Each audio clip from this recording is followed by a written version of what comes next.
नमस्कार, स्वागत है आपका ईटी नाउ स्वदेश पर। मैं हूं अशेष आध्वर्यु। आप देख रहे हैं गुड मॉर्निंग स्वदेश और अगले आधे घंटे में हम आपको बताएंगे कौन से स्टॉक्स और सेक्टर्स पर आपको नजर रखनी चाहिए।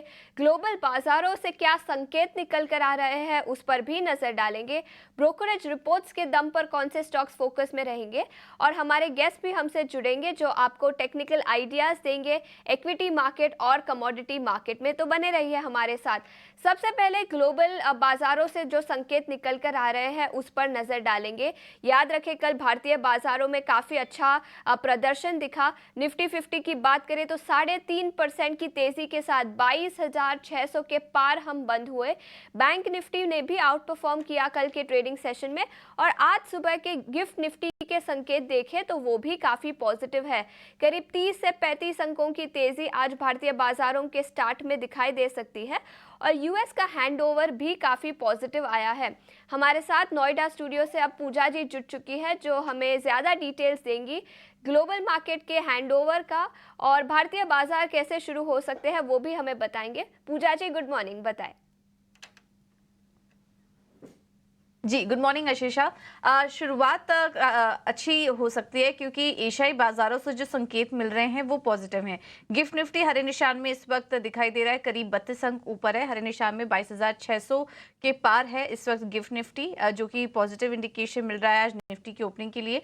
और बाकी सारे इंडाइसेस देखेंगे तो वो भी हरे निशान में ही है। जापान के बाजार देखिए, करीब 480 अंकों से ज्यादा की तेजी है वहां पर। कोरिया के बाजार 1% ऊपर है। चीन के बाजार हरे निशान में कारोबार कर रहे हैं और हांगकांग के बाजारों में भी 1% से ज्यादा की तेजी इस वक्त देखने को मिल रही है। अब आगे सेंट्रल बैंकों की बैठक होगी, उस पर नजर है।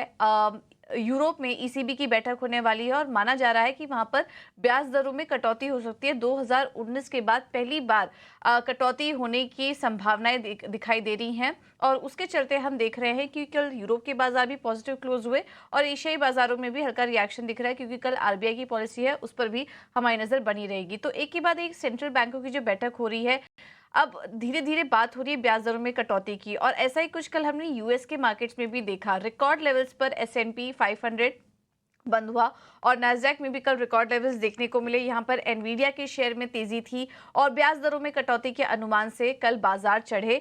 डाउ जोन्स में भी हमने देखा कि करीब 96 अंकों की बढ़त वहां पर थी, लेकिन टेक शेयरों में जो रेट सेंसिटिव स्टॉक्स होते हैं वहां पर शानदार तेजी थी। वजह ये थी कि कल जो जॉब रिपोर्ट्स आए, एडीपी डेटा के मुताबिक जो नई भर्तियां हुई हैं इस बार वो करीब 1.5 लाख हुई हैं। अनुमान 1.75 लाख का था, तो अनुमान से कम भर्तियां हुई हैं, जिसके चलते लेबर मार्केट में अब थोड़ी नरमी दिखाई दे रही है, स्लो डाउन दिखाई दे रहा है। अभी आज भी कुछ जॉब डेटा से जुड़े आंकड़े आएंगे, उस पर भी नजर रहेगी, लेकिन एक के बाद एक जो डेटा आ रहा है जॉब मार्केट का वहां पर नरमी दिखाई दे रही है। और सीएमई फेड वॉच टूल जो कि ब्याज दरों में कटौती को लेकर एक ट्रैकिंग टूल है, अब उसके मुताबिक सितंबर में ब्याज दरों में कटौती की जो संभावना है वो 70% हो चुकी है। तो ये जो डेटा पॉइंट्स आ रहे थे उसके बाद हमने देखा बॉन्ड यील्ड्स 4.4% के नीचे आ चुके हैं। जो यील्ड्स में नरमी आती है, ब्याज दरों में कटौती की बात होती है, तो हम देखते हैं कि रेट सेंसिटिव जो स्टॉक्स हैं, टेक शेयर हैं, वहां पर शानदार तेजी देखने को मिलती है। इस वजह से नैस्डैक में भी हमने देखा कि करीब करीब 2% ऊपर चढ़कर बंद हुआ। कुछ और भी स्टॉक स्पेसिफिक एक्शन यहाँ पर दिखाई दिए नतीजों के चलते। क्राउड स्ट्राइक में 12% की तेजी, ह्यूलेट पैकेट में 10% की तेजी, नतीजे और गाइडेंस अच्छे नजर आए। तो ये कुछ स्टॉक स्पेसिफिक एक्शन भी कल के दिन नजर आ रहा था। यूरोप के बाजार हमने बात की ही, वहां से भी अच्छे संकेत हैं। सभी के सभी इंडाइसेस हरे निशान में बंद हुए और ईसीबी की बैठक आज से शुरू हो जाएगी, तो वहां से क्या फैसला निकल कर आता है इस पर भी नजर टिकी हुई है। और बॉन्ड मार्केट, कमोडिटी मार्केट देखेंगे तो 10 ईयर यील्ड्स जो है वो 4.3% के नीचे आ चुके हैं, 4.2% पर है। डॉलर इंडेक्स 104 के पास स्टेबल है और कल जो बॉन्ड यील्ड्स में नरमी आई, हल्की डॉलर इंडेक्स थोड़े सपाट थे, उसके चलते सोने में निचले स्तरों से हल्की खरीदारी देखने को मिली। और कच्चे तेल जो कि अब एनालिस्ट बात करें कि काफी ओवरसोल्ड टेरिटरी में जा चुका है, 4 महीने के निचले स्तर पर पहुंच चुका था। कल हमने वहां पर भी हल्की बाइंग कच्चे तेल में देखी है। तो ये है आज के डेटा और आज के भी जो डेटा पॉइंट्स निकल कर आ रहे हैं ग्लोबल मार्केट से, भारतीय बाजारों के लिए संकेत अच्छे नजर आ रहे हैं। भारतीय बाजारों के लिए संकेत काफी अच्छे हैं। यूएस बाजार के संकेत अच्छे निकल कर आए और गिफ्ट निफ्टी में भी करीब 30 से 35 अंकों की तेजी आज के ट्रेडिंग सेशन में दिखाई दे सकती है। आगे बढ़ते हैं और आज के ट्रेड सेटअप कैसा है? आज के भारतीय बाजारों में निफ्टी और बैंक निफ्टी पर सपोर्ट और रेजिस्टेंस लेवल्स क्या रखने चाहिए, ये बताने के लिए हमारे साथ डिम्पी जी अब जुड़ चुके हैं। डिम्पी जी बताएं, आज के ट्रेडिंग सेशन में ट्रेड सेटअप कैसा रहेगा और ट्रेडर्स को अपने आप को कैसे पोजीशन करना चाहिए? शुक्रिया आशीषा। देखिए, कल भी हमने मार्केट के अंदर यही बात की थी कि देखिए अब बाजार के अंदर धीरे धीरे करके ये इलेक्शंस का फीवर उतरेगा। ये 2-4 दिन में उतर जाएगा कंप्लीटली, और कल काफी हद तक उतर गया है। ये जो 30 का विक्स कल गिरा है ना, ये कल इसने सारा फीवर उतार दिया। आपका एग्जिट पोल उतर गया, अब आपका इलेक्शंस उतर गए। सिर्फ और सिर्फ एक इवेंट रह गया जिसकी वजह से 15 नहीं आया, वो है पॉलिसी। 7 तारीख की पॉलिसी क्लोज हो जाएगी ना, तो ये भी खत्म हो जाएगा। तो आपने इंडिया विक्स के हिसाब से ये तो समझ लीजिएगा कि अब आपके पास जो एबनॉर्मल मूव आते थे, 2000 पॉइंट बैंक निफ्टी चल गया जी, 4000 पॉइंट बैंक निफ्टी टूट गया, 1000 पॉइंट निफ्टी ऊपर आ गया, उसको आप टाटा बाय बाय कर दो। अब वो दिन गए। अब वो वॉलिडिटी मार्केट की खत्म हो जाएगी, और ये वॉलिडिटी मार्केट के अंदर आपको नॉर्मल रूटीन मिल जाएगी। और 8 तारीख को अगर शपथ ग्रहण समारोह हो रहा है, देश के प्रधानमंत्री वापस से शपथ ले रहे हैं, तो ये मैटर भी 7 और 8 के जाते आते खत्म हो जाएगा। तो कुल मिला के आपके पास जब अगला हफ्ता होगा, तो अगले हफ्ते में आप बिल्कुल नॉर्मल होकर ट्रेड करेंगे। आपके पास कोई ट्रिगर नहीं है, ढूंढे से भी ट्रिगर नहीं मिलेगा आपको। अब आते हैं डाटा पे कि कल हुआ क्या एग्जैक्टली निफ्टी के अंदर। कल देखिए, निफ्टी के अंदर शॉर्ट्स की कवरिंग हुई है। शॉर्ट्स की कवरिंग या तो बिल्कुल फर्स्ट फेज में होती है, या तो बिल्कुल लास्ट फेज में होती है। इसके क्योंकि शॉर्ट्स को प्रेशर आ जाता है ना, या तो लास्ट में आएगा, वो कवर करने आ जाएंगे प्रॉफिट्स के लिए, या तो जब उन्हें लगेगा हम फंस गए, अब हमको शॉर्ट्स को कवर करना चाहिए। तो कल हुई है शॉर्ट्स की कवरिंग, और short covering is always short lived. वो हमेशा शॉर्ट लिव्ड होती है। अब ये क्या करेगा मार्केट को ना, क्योंकि लेवल्स बहुत हिम्मत करके लाए गए हैं, सरकार का रिपोर्टेशन है, नो कंफ्यूजन राइट नाउ। तो अभी क्या करेगा, धीरे धीरे साइडवेज कर देगा। ये इंडिया विक्स भी यही कह रहा है, ये निफ्टी का डाटा भी यही कह रहा है, और साइडवेज इसलिए करेगा क्योंकि जो शॉर्ट कवरिंग हुई है ना, बहुत ह्यूज अमाउंट की हुई है। करीब 15-16-17% तक की शॉर्ट कवरिंग हुई है। तो क्या उससे ओपन इंटरेस्ट भी कम हो गया। जो मार्केट में हम फ्यूल कहते हैं कि open interest kind of fuel, वो भी ऑलरेडी थोड़ा सा कम हुआ है। तो इससे क्या होगा कि बाजार थोड़ा शांत होने के लिए चल जाएगा। दूसरा इंपॉर्टेंट पॉइंट है, बैंक निफ्टी पे आते हैं। बैंक निफ्टी भी कल अच्छा दम लगाया, और आप देखिए, आप एक ही दिन के अंदर ना सारी एवरेजेस खराब हुई थी आशीषा। आप देखो 200 दिनों की एवरेज बच गई थी दोनों की, निफ्टी और बैंक निफ्टी की। कल के मूव के बाद एक ही दिन के अंदर सारी एवरेज फिर से ठीक हो गई हैं। सिर्फ एक 10-10 दिन की एवरेज रहेगी बैंक निफ्टी में, तो वो एवरेज भी नहीं, वो एवरेज भी ठीक हो गई है, यानी कि अबव एवरेज आप आ गए हो। तो मार्केट यहाँ पे भी, इसमें भी शॉर्ट कवरिंग हुई है, और अब ये भी थोड़ा ठंडा हो जाएगा। अब सभी के लिए जो इंपॉर्टेंट लेवल्स होंगे वो आपको 200-200, 500-500 पॉइंट के रहेंगे। तो आज की जो निफ्टी के लिए इंपॉर्टेंट लेवल्स है, वो कहीं भी आके 22,300, 22,500 वाले लेवल्स पे होंगे। अब आपकी 23,000 के आसपास का बनेगा, और 23,000 अब आपका अल्टीमेट टारगेट रह जाएगा बस। यानी कि सीरीज के अंदर अब 23,000 आपका ये टारगेट बन जाएगा, और नीचे सपोर्ट के तौर पर आप वापस से 22,000 का एक सपोर्ट जो है अपना बना के रखिएगा। तो इसी 1000 पॉइंट में सब कुछ खत्म होने जा रहा है अभी। और दूसरा पॉइंट, अब आप बैन वाले शेयर भी चेक करो, सिर्फ जी एंटरटेनमेंट बैन के अंदर है, और जरा बैन के अंदर भी नहीं है शेयर। एक और चीज, पुट कॉल रेशियो भी नॉर्मल हो चुकी है। अब पुट कॉल रेशियो बिल्कुल फेयर वैल्यू पे आ गई है। बैंक निफ्टी का पुट कॉल रेशियो 0.8 से लेके 1 तक चलता है, तो 0.84 आ चुका है। निफ्टी का पुट कॉल रेशियो भी 0.73 है। थोड़ा बहुत चलेगा तो निफ्टी चलेगा। उसकी मैं वजह बताता हूँ, क्योंकि आईटी की भी चर्निंग नहीं हुई है पूरी, तो थोड़ा आईटी मोमेंटम प्ले करवा सकता है, इसलिए निफ्टी का पीसीआर थोड़ा कम है, इसलिए आईटी की हेल्प से थोड़ा निफ्टी और चल सकता है। और एक कल आपको अच्छे से याद होगा, हमने एफआईज के नंबर से बताया था कि देखिए एफआईज आपको इंडिया के अंदर जब तक शपथ ग्रहण नहीं हो जाता, तब से थोड़ा बहुत बजट अच्छे से नहीं जाता। तो एफआईज की जो कल होल्डिंग बढ़ी है ना, वो सिर्फ 5% बढ़ी है, कोई बहुत ज्यादा होल्डिंग। कल फिर से कैश में बेचा, और 1,000 करोड़ रुपए। तो ये हैजिंग होती है, टिपिकली जो मार्केट के अंदर वो कर रहे हैं, वो कम्प्लीटली बाय नहीं कर रहे। एक मैं आपको नोटिस कराता हूँ कि कल रिटेल का पार्टिसिपेशन भी कम हुआ है। कल चलते हुए बाजार रिटेलर अपना माल काट रहा था, उसको लग रहा है कि बस ठीक है अब निकल जाओ बाहर सिस्टम से। तो सभी लोगों को जब लग रहा है कि भाई हो गया खत्म, तो फिर वास्तव में खत्म हो रहा है इफेक्ट। तो थोड़ा संभल के ट्रेड कीजिएगा। ऑप्शंस की प्रीमियम राइटिंग होगी आज। राइटिंग आपको करनी आती है तो ठीक है, नहीं आती है तो आप कॉल और पुट से थोड़ा दूर रहिएगा। और अगर आप काम कर भी रहे हैं तो छोटे छोटे प्रॉफिट आप अपने साथ काम कीजिए। बिल्कुल, तो ये राय है बाज़ारों पर कॉशियस रहना चाहिए, वॉलेटिलिटी अभी भी 1-2 दिन रह सकती है, लेकिन अगला वीक एकदम नॉर्मल हो सकता है। डिम्पी जी, बहुत-बहुत शुक्रिया हमारे साथ जुड़ने के लिए। इस बीच हमारे साथ देवांग शाह जी भी जुड़ चुके हैं, जो सीनियर टेक्निकल एनालिस्ट है एंजल वन के। देवांग जी, गुड मॉर्निंग और शुक्रिया हमारे साथ जुड़ने के लिए। सबसे पहले बताएँ इंडेक्स पर क्या राय बनती है? ट्रेडर्स को कैसे पोज़ीशन करना चाहिए और आपकी क्या राय बनेगी निफ्टी और बैंक निफ्टी इंडेक्स पर? Very good morning.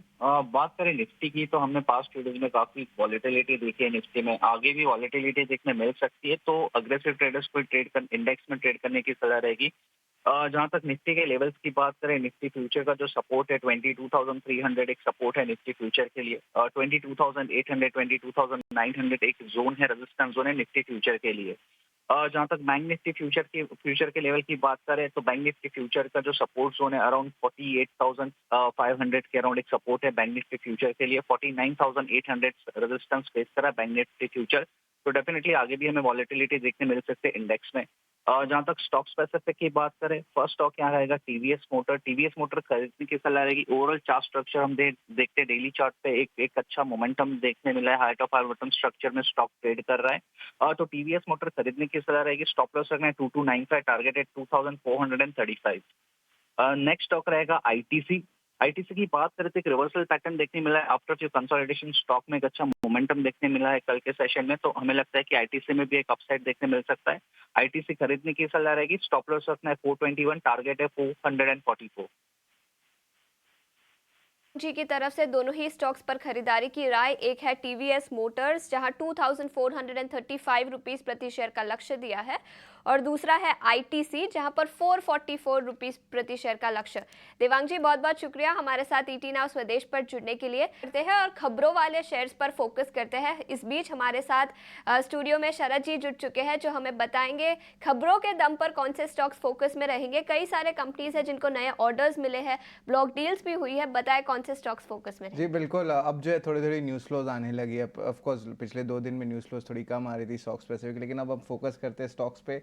तो बीएचईएल सबसे पहले फोकस में रहेगा। यहाँ पे उनको 7,000 करोड़ का ऑर्डर आया है अदानी पावर से। एक तो अदानी पावर डायरेक्ट कंपनी से ऑर्डर देखने मिला, और उनके उसके अलावा एक होली ओन्ड सब्सिडरी है, वहाँ से भी उनको 3,500 करोड़ से ज़्यादा का ऑर्डर आया, तो टोटली 7,000 करोड़ का ऑर्डर आता है। केपीआई ग्रीन एनर्जी की भी बात करें तो ऑर्डर 350 करोड़ का इनको जो है सोलर रिलेटेड नए ऑर्डर्स देखने मिले हैं। एंड ऑफकोर्स कंपनी जो है स्टॉक में करेक्शन भी देखने मिली है। कॉनकॉर्ड बायोटेक की बात करें तो अप्रूवल आई है आयरलैंड की मेडिकल अथॉरिटी से, जहाँ पे वो इनकी इंस्पेक्शन हुई थी गुजरात प्लांट पे, कोई ऑब्जर्वेशंस नहीं आए। कल जो था एक स्मॉल कैप स्टॉक है भागीरथा केमिकल्स, जो अपर सर्किट 20% था कल। यहाँ पे आर के दमानी उन्होंने लगभग 4% स्टेक की एक्विजिशन की है। वही अगर यूकेन इंडिया की बात करें, ये भी एक स्मॉल कैप कंपनी है। यहाँ पे इस इन्वेस्टर आशीष कचोलिया ने लगभग 2 लाख शेयर्स यानी कि 0.15% स्टेक की जो है एक्विजिशन की हैं। तो यहाँ पे 2 बड़े नाम जो है शामिल हुए हैं। जी भी आज फोकस में रहेगा। यहाँ पे बोर्ड कंसिडर करेगी फंड रेस को लेके, और यहाँ पे जो है रिपोर्ट्स आ रही है कि प्रमोटर्स भी अपनी स्टेक बढ़ा सकते हैं, और मार्की इन्वेस्टर्स का भी इंटरेस्ट जी में है। तो इस स्टॉक को ज़रूर आज रडार में रखिएगा। इंडिया एनर्जी एक्सचेंज की मई की डेटा की बात करें तो बहुत स्ट्रॉन्ग नंबर्स आए हैं। जो मंथली वॉल्यूम है 29% का ग्रोथ आया है ईयर ऑन ईयर बेसिस पे, तो ओवरऑल ऑपरेशनल डेटा बहुत स्ट्रॉन्ग आई है। वही सेंचुरी टेक्सटाइल्स भी फोकस में रहेगा। उनकी जो रियल्टी आर्म है, उन्होंने जेवी किया है लग्जरी रेसिडेंशियल प्रोजेक्ट बनाने के लिए गुरुग्राम में, जिसका जो नेट वैल्यू आता है सेल्स का, जो रेवेन्यू पोटेंशियल एक्सपेक्टेशन है, वो 5,000 करोड़ रुपए का आता है। ये जेवी जो है बारमॉल्ट इंडिया के साथ जो है कंपनी ने साइन किया है। तो ओवरऑल अब न्यूज़ फ्लोज आने लगे हैं, और लार्जली हम देख रहे हैं कि बड़े जो पेंडिंग ऑर्डर्स थे गवर्नमेंट के, वो धीरे धीरे करके कंपनीज जो है अनाउंस करने लगे हैं, जो पिछले 2 महीने से उन्होंने अनाउंस नहीं किया था। तो बहुत सारे ऑर्डर्स के जो आप कह सकते हैं इनफ्लोज के अनाउंसमेंट्स है गवर्नमेंट के प्रति, वो अब आने लगेंगे इस हफ्ते। बिल्कुल, कई सारे स्टॉक्स जो ऑर्डर विंस के दम पर फोकस में रहेंगे। बीएचईएल, केपीआई ग्रीन एनर्जी, इसके अलावा सेंचुरी टेक्सटाइल जैसे कुछ स्टॉक्स भी आज फोकस में रहेंगे। शरद, शुक्रिया हमारे साथ इस डिटेल्स लेकर जुड़ने के लिए। आगे बढ़ते हैं, ब्रोकरेज रिपोर्ट्स के दम पर जो स्टॉक्स फोकस में रहेंगे उस पर भी नजर डाल लेते हैं। सबसे पहले सिटी गैस डिस्ट्रीब्यूशन कंपनीज पर सिटी की एक रिपोर्ट आई है, जहां उनका मानना है कि इंडियन गैस सेक्टर पर अभी भी उनका नजरिया कंस्ट्रक्टिव है। स्टॉक स्पेसिफिक बात बात करें तो गेल, आईजीएल यानी इंद्रप्रस्था गैस और एमजीएल उनके टॉप पिक्स है सिटी गैस डिस्ट्रीब्यूशन कंपनीज में। उनका मानना है कि कंसोलिडेशन हो सकता है और कंसोलिडेशन के चलते लिस्टेड जो बड़े प्लेयर्स हैं उनको फायदा हो सकता है। गेल और सीजीडीज को सबसे ज्यादा फायदा होगा और जीएसटी में भी ऑयल एंड गैस सेक्टर आ सकता है, जिसके चलते भी सिटी गैस डिस्ट्रीब्यूशन कंपनीज को फायदा हो सकता है। तो काफी पॉजिटिव रिपोर्ट है सिटी से सिटी गैस डिस्ट्रीब्यूशन कंपनीज पर। इसके अलावा सिटी की रिपोर्ट कंज्यूमर स्टेपल्स पर भी आई है। इधर भी उन्होंने कई सारे स्टॉक स्पेसिफिक आइडियाज दिए हैं। HUL उनका टॉप पिक है स्टेपल सेगमेंट से। GCPL, ब्रिटानिया और होनासा कंज्यूमर पर भी उन्होंने खरीदारी की राय दी है।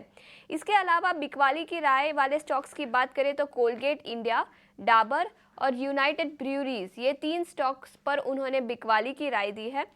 उनका मानना है कि फोकस गवर्नमेंट का अब रूरल पॉलिसीज पर होगा, जिसके चलते कई सारे कंपनीज को फायदा हो सकता है।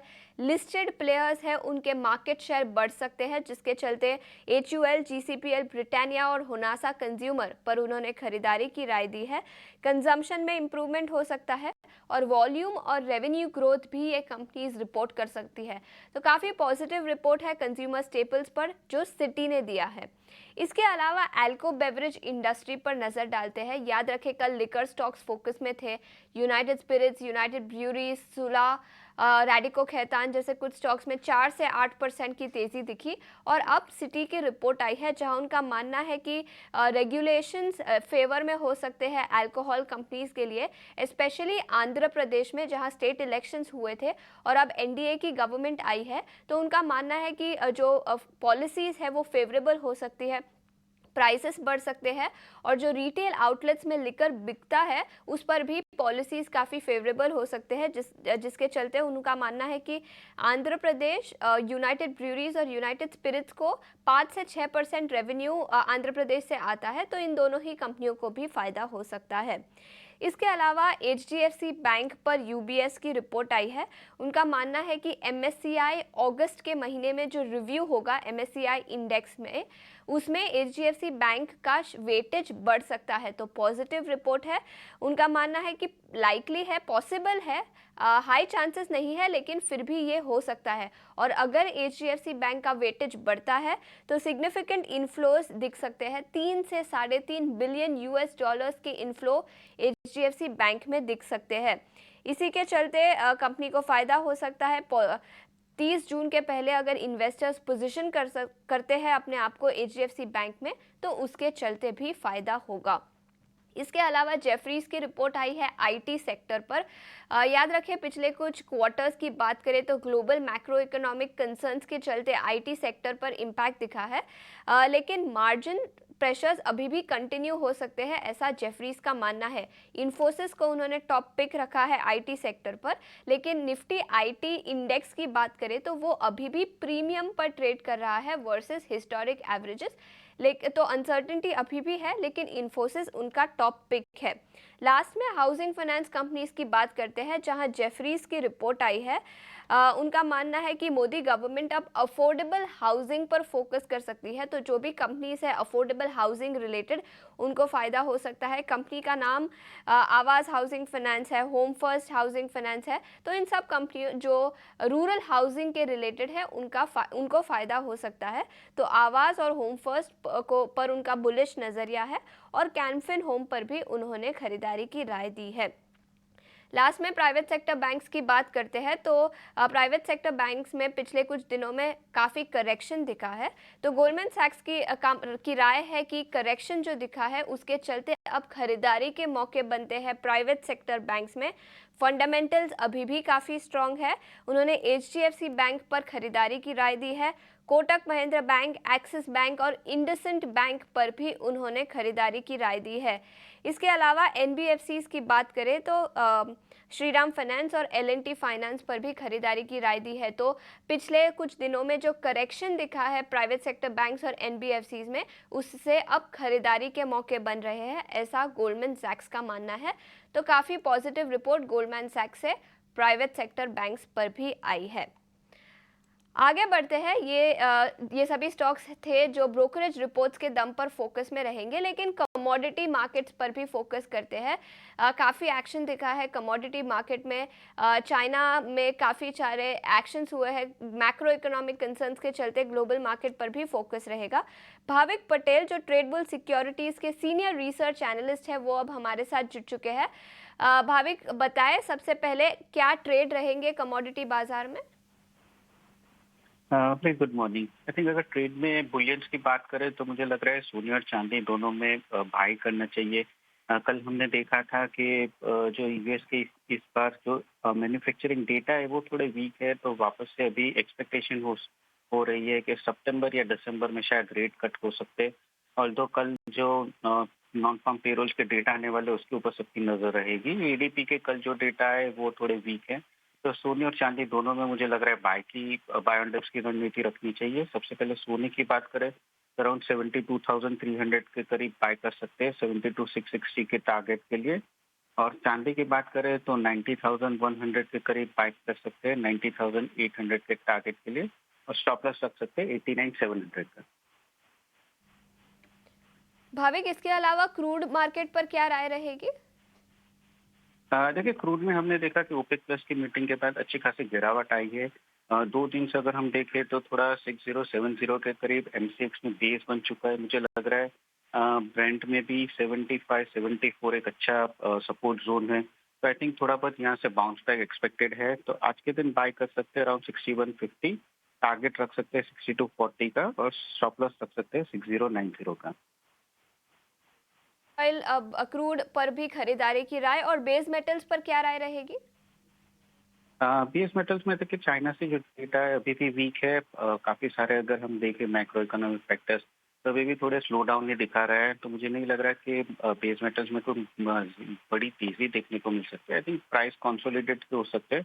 और जिंक सबसे वीक लग रहा है सारे बेस मेटल्स के काउंटर में। तो जिंक में बिकवाली की राय होगी अराउंड 260, टारगेट रहेगा 257 का, और स्टॉप लॉस रहेगा 262 का। बिल्कुल, तो जिंक पर बिकवाली की राय। चाइना से जो डेटा आ रहा है वो काफ़ी नेगेटिव है, जिसके चलते जिंक पर बिकवाली की राय। आपकी तरफ से बहुत बहुत शुक्रिया हमारे साथ जुड़ने के लिए। लेकिन इतना ही समय था हमारे पास इस शो पर। बने रहिए ईटी नाउ स्वदेश के साथ। नमस्कार।